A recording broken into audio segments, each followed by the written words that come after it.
Hello and welcome, dear students. Let's discuss today's news. First, we know about the maternal deaths. The failure of the health system to cope with COVID-19 pandemic resulted in an increase in maternal deaths and stillbirths, according to a study published in the Lancet Global Health Journal. About overall, there was a 28% increase in the odds of stillbirth, and the risk of mother dying during a pregnancy or childbirth increased by about one third. There was also a rise in maternal depression. COVID-19 impact on pregnancy outcomes was disproportionately high on poor countries. The report is an analysis of 40 studies across 17 countries, including Brazil, Mexico, the US, Canada, the UK, Denmark, Netherlands, Italy, India, China, and Nepal. The study attributes the worsening trend to the failure of the inefficiency of the healthcare system and their inability to cope with the pandemic instead of strict lockdown measures. This resulted in reduced access to care in India during the months of national lockdown last year between April and June.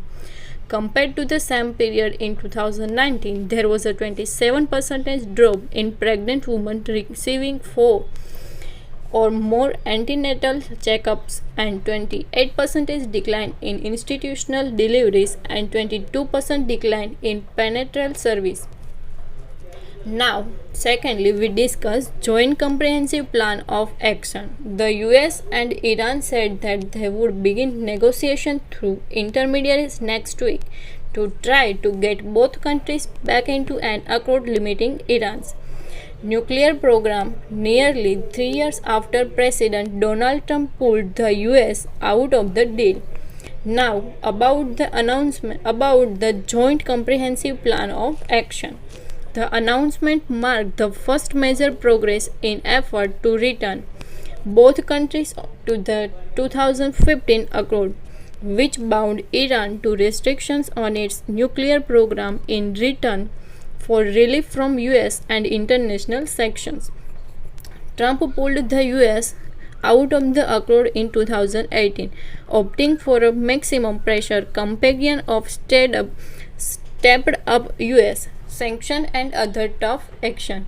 Iran responded by intensifying its enrichment of uranium and building of centrifuges while maintaining its insistence that its nuclear development was for civilian and not military purpose. Iran's moves increased pressure on major world powers over the Trump administration's sanctions and raised tension among US allies and strategic partners of West Asia.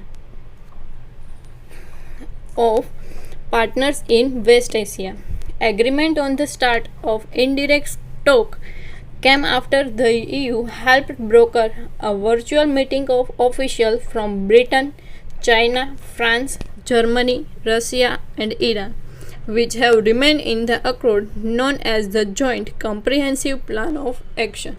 Now, we discuss new emission norms for coal-fired power plants. The government has pushed back deadlines for coal-fired power plants to adopt new emission norms by up to 3 years and allow utilities that miss the new target to continue operating after paying a penalty.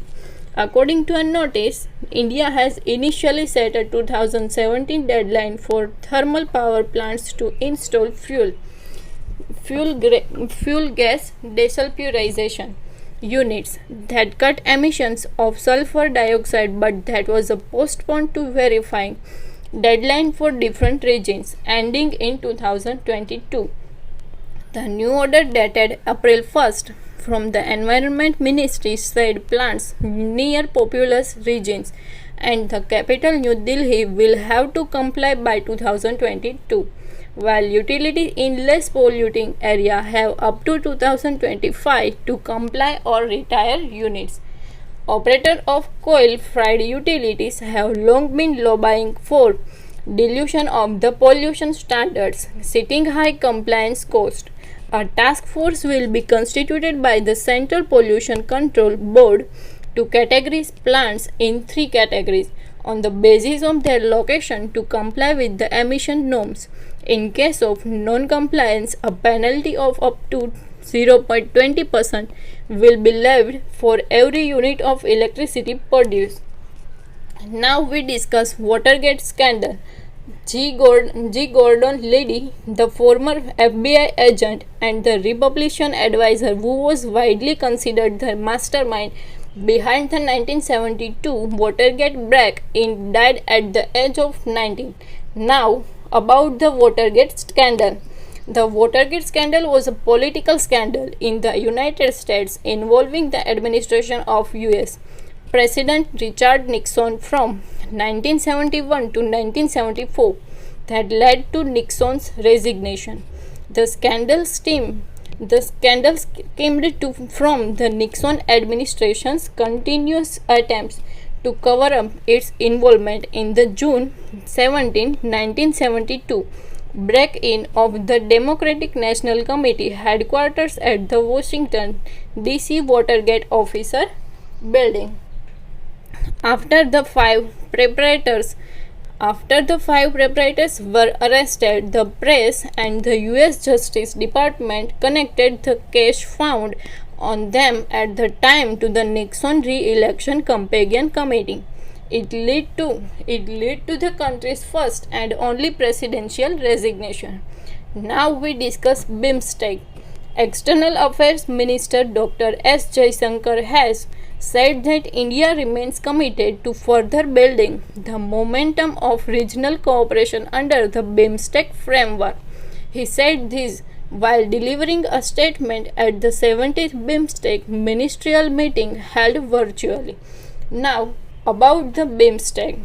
He expressed happiness that BIMSTEC Convention on Cooperation in Combating International Terrorism, Transnational Organized Crime and Illicit Drug Trafficking has come into force last month. Also, BIMSTEC Convention on Mutual Legal Assistance in Criminal Matters has been finalized for signing at the 5th BIMSTEC Summit. This conversation will provide a robust legal basis to further strengthen our cooperation in this sector. BIMSTEC Center for Weather and Climate, being hosted in India, is fully functional with state-of-the-art facilities to provide disaster early warning. Important information: the Bay of Bengal Initiative for Multi-Sectoral Technical and Economic Cooperation is a regional organization comprising 7 member states lying in the areas of the Bay of Bengal. This organization came into being in 1997 through the Bangkok Declaration. It constitutes 7 member states, 5 deserving from South Asia, including Bangladesh, Bhutan, India, Nepal, Sri Lanka, and 2 from Southeast Asia, including Myanmar and Thailand. Now we discuss harmonized system of nomenclature code. Government has made mandatory that a GST taxpayer having a turnover of more than 5 crore rupees in the preceding financial year will have to furnish 6-digit harmonized system of nomenclature code or service accounting code SAC from April 1st, 2021 on the invoice issue for supply of taxable goods and services. Now about the harmonized system of nomenclature. A taxpayer having turnover of up to rupees 5 crore in the preceding financial year is required to mandatory furnish 4-digit harmonized system of nomenclature code on B2B invoice. Earlier the requirement was 4-digit and 2-digit. Harmonized system of nomenclature codes for goods at 6 digits are universally common.